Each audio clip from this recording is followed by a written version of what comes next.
It's another day, another vlog na naman mga kamami. So isang magandang umaga at mapagpalang umaga sa inyong lahat.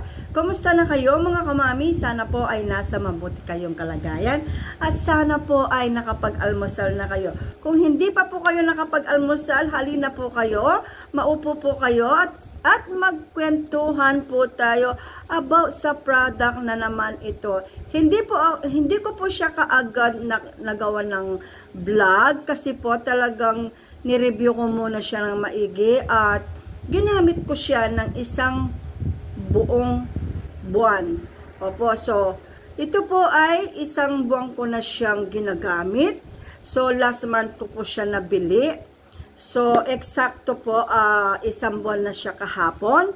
So naisipan ko na siyang gawan ng vlog dahil may mga napuna ako or napansin din na kakaibang ginawa niya sa aking balat. At syempre, hindi naman po kasi yung paggamit natin ng isang araw o isang linggo ay magkakaroon kaagad ng effect ito sa ating balat. Hindi po. Kailangan po talaga consistent ang paggamit natin. Araw-araw, ako po ginagamit ko ito tuwing umaga at saka gabi. So, sinusunod ko po kung gaano siya karami dapat ilagay sa aking mukha or kung ilan minuto siya dapat pahiran ng product na ito. Kailangan po, ang pinaka-importante po sa lahat ay basahin po natin ang instruction niya para na sa ganoon ay makasunod tayo at masunod natin yung mga advice na sinasabi kung ilang minuto ba, kung ilang beses ba dapat gamitin, para na sa ganoon makita natin yung magandang pagbabago sa ating balat.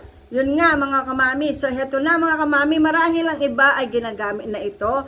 Kung ginagamit na po ninyo ang product na ito, pwede po kayong mag-comment sa comment section ng aking video kung ano ba ang binago ng product na ito sa inyong balat or kung ano ba ang na-experience ninyo sa kanya na kakaiba. Sa mga iba po kasi, yung iba ay nahihiyang sa product na ito, pero yung iba po ay hindi nahihiyang. Kasi po, depende pa rin po yan sa ating skin type.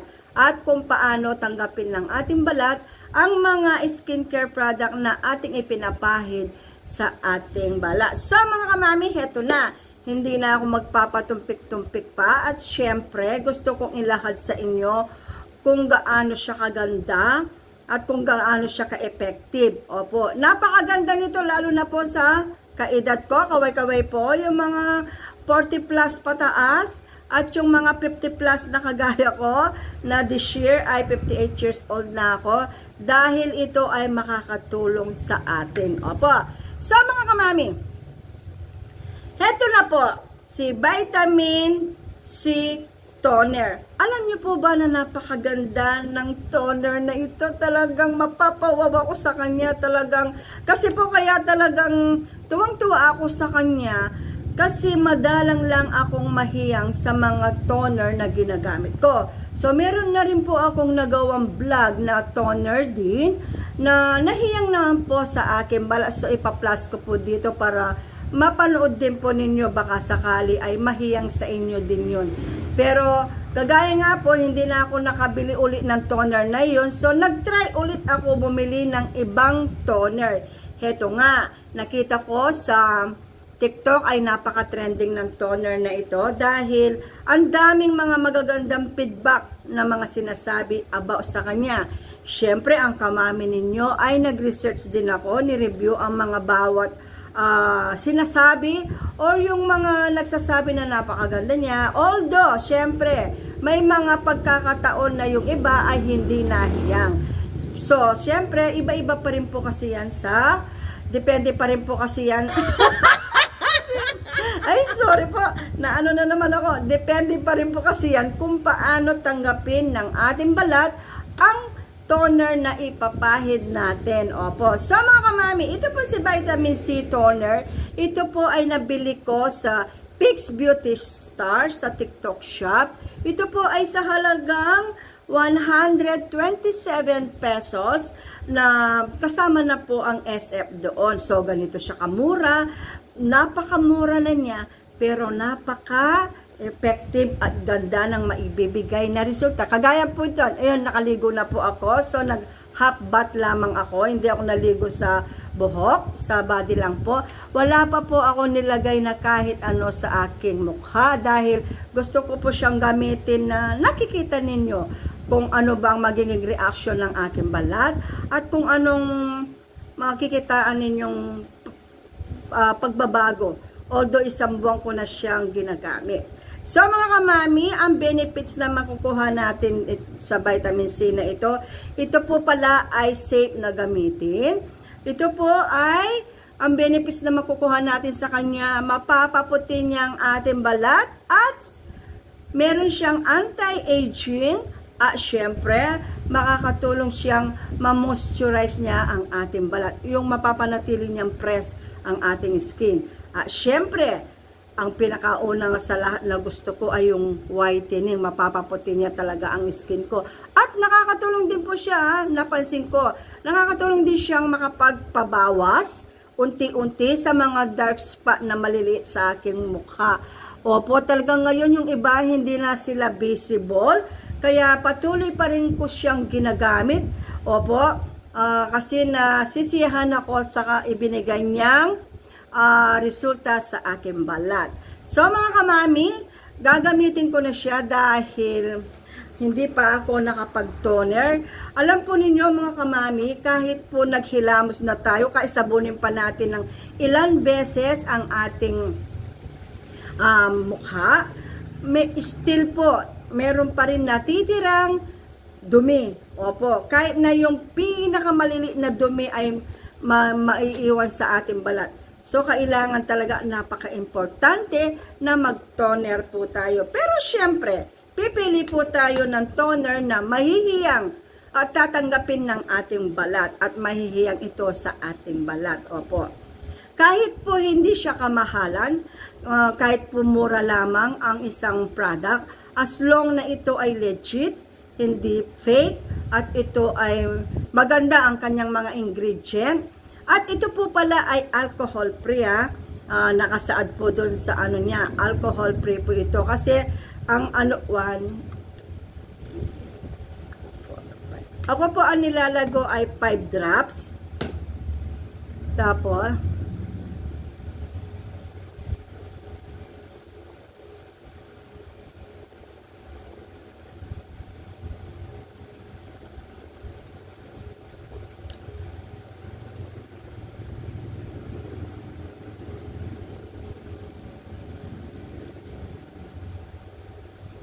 ayan po, oh, ang dumi pa.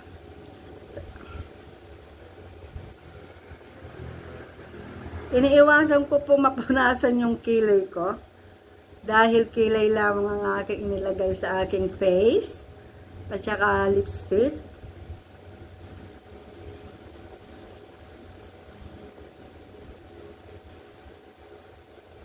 So, ayan mga kamami, ayan. So, nasa sa inyo na po kung ano ang gusto pa ninyong ilagay sa inyong face.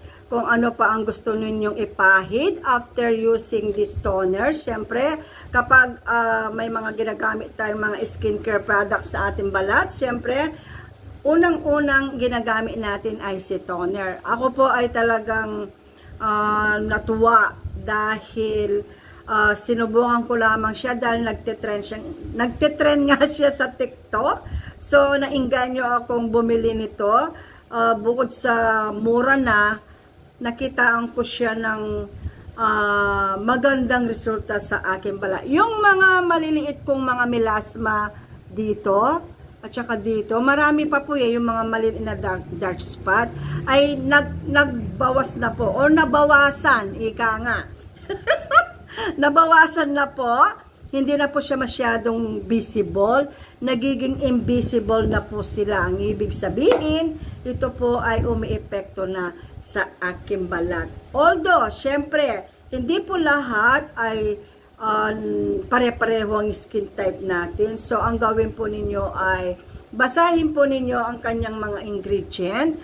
At tapos po, syempre, sundin po ang mga instruction, kung ano man po ang nakalagay na instruction dito sa likod ng toner. Opo. At syempre mga kamami, ito po ay napakalaki na. 500 ml na po siya. At dito po, kung kailan siya ma-expired, nakasulat po dito ang kanyang expiration date. At yung pong LOT number niya, magkasama po or magkalapit lang po ng nakasulat na expiration date. So, napakaganda po niya dahil una sa lahat, ito ay alcohol-free. Dahil po, ako po kasi hindi ako bumibili ng mga skincare product, lalong-lalo na po kung ito ay may halong alcohol. Opo. Kasi po, para po sa akin, doon po ata nagdadry ang aking balat. Kapag bumibili ako ng toner tapos hindi ko nababasa. Kasi dati bumibili lang ako tapos hindi ko na siya binabasa. Hindi ko na binabasa yung ingredient. Basta nakita kong whitening, pak, yun na. Basta nakita ko siyang whitening, yun na, bibilihin ko na. Hindi na ako magbabasa, hindi ko na uusisain kung ano nga ba ang mga ingredient, mahihiyang ba ito sa aking balat. Pero nung matuto po ako na magbuhat po nung naging vlogger ako at mga beauty tips at mga pampaganda ang aking kino-content. So natuto po ako mag-research, natuto po akong magsaliksik para na sa ganoon hindi mapasama ang aking balat o hindi magkaroon ng problema ang aking balat. So yun lamang po ang maibibigay kong tips sa inyo. Una sa lahat, kahit makita natin ito ay nakakaputi o intensive whitening o agad nakakaputi ito, aralin pa rin po natin mga kamami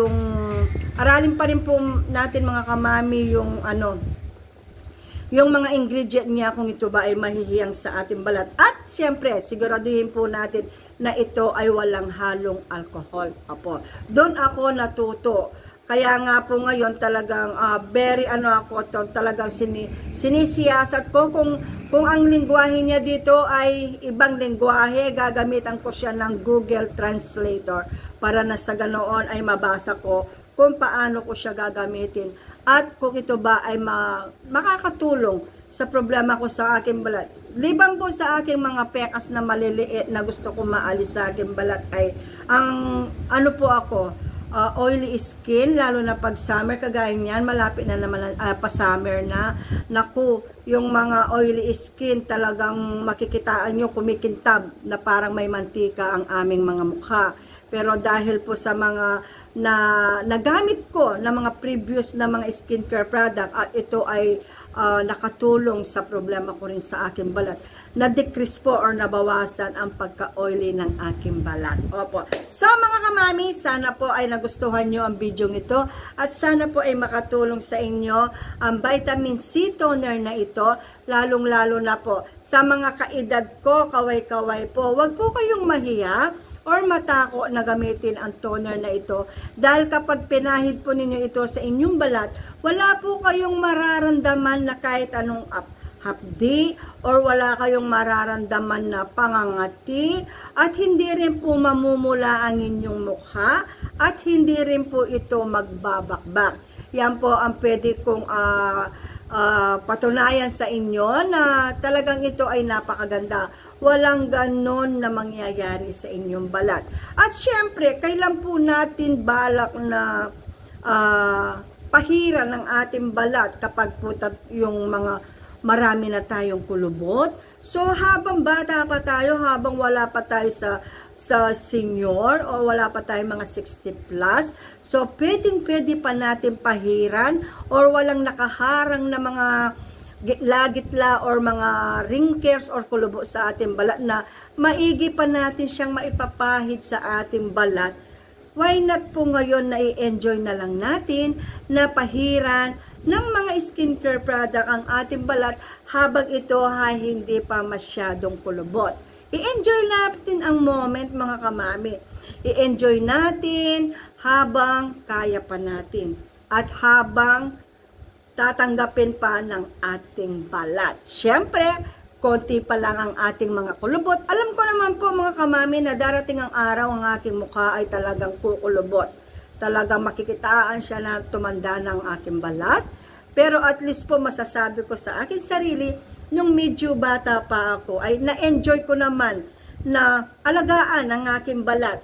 Para na sa ganoon ay ma-experience ko naman yung mga resultang magandang makikitaan ko sa ginamit kong skincare product. Kagaya nito, ayan. Ayan po Although wala naman pong instant puti or instant ganda ng kutis, pero kung pagtsatsagaan natin, at syempre magbibilang na tayo ng araw, linggo at buwan, at syempre aabot na ng 1 taon, ay naku, totoo po, dahil meron akong skincare product na 1 taon ko na siyang ginamit, naku, nakita ko talaga ang ganda-ganda na naging resulta ng aking balat. How much more na talagang nahiyang ang skincare product na yan sa inyong balat, and then suddenly makikitaan ninyo kung gaano kaganda ang ibinigay na resulta ng skincare product na ginagamit nyo at patuloy na ginagamit pa. So mga kamami, maraming salamat po sa inyong lahat. Sana po ay nag-enjoy kayo sa video ito at sana po ay makatulong sa mga gustong gumamit ng toner na hindi nila alam kung ano ba ang maganda at hindi rin nila alam kung alin ang magiging hiyang sa kanila. So, ito po ay maganda po siya dahil ako po ay hindi pala hiyang sa mga toner, pero nagkataon po ito ay nahiyang sa aking balat. Hindi nakakapag-dry ng balat ito, bagkus ito ay mamomoisturize niya ang ating balat. So, maraming salamat po sa inyong lahat. Sana po ay nag-enjoy kayo sa panonood ng aking video. At hindi lamang yun, sana ay makatulong kung may mga problema kayo sa inyong balat. So, mga kamami, sa mga hindi pa po nag-subscribe sa aking YouTube channel, kapag napadaan po kayo sa aking channel, please like and subscribe to my channel, Mami Lea Vlogs. At huwag pong kalilimutan i-click ang bell button para na sa ganoon ay ma-update ko po kayo sa mga susunod na video. Sa mga susunod na video, gusto ba ninyong pumuti? Gusto ba ninyong ma-moisturize na gusto ninyong balat? Or gusto ba ninyong makatulong para medyo ma-delay ng konti ang mga kulubot na lalabas sa ating balat? Try na ninyo si Vitamin C Toner dahil ito ay makakatulong talaga sa ating balat. So maraming salamat. God bless us all po. See you next vlog. Bye! Thanks for watching.